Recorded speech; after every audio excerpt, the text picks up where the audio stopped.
5-year-old boy found wandering in Falmouth. Cops trying to locate parents.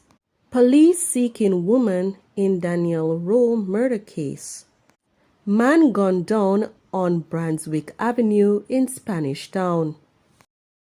The Falmouth police are seeking the public's assistance to locate the parents or guardian of a boy who is believed to be about 5-year-old who was found wandering in Falmouth on Monday, June 12.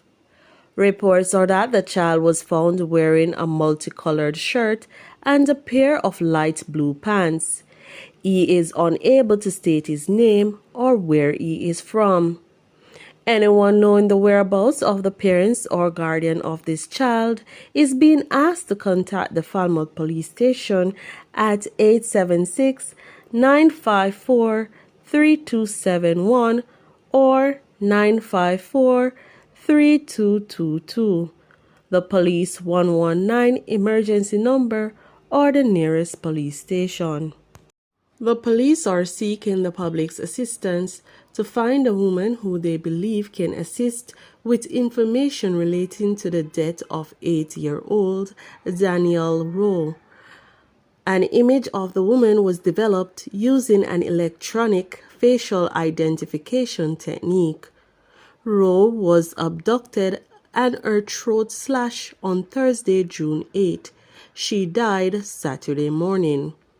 Anyone with information on her whereabouts is asked to call the Halfway Tree Police at 876-926-8184 or 85. A man was fatally shot on Brunswick Avenue in Spanish Town, St. Catherine, Tuesday morning. Residents reported hearing loud explosions around 5:30 a.m. and called the police. On arrival, lawmen discovered the body of a man laying in blood with gunshot wounds. Detectives are processing the scene. The cause of the shooting is yet to be ascertained. The deceased is yet to be identified. Section of Brunswick Avenue remained tense following several shooting incidents in recent weeks.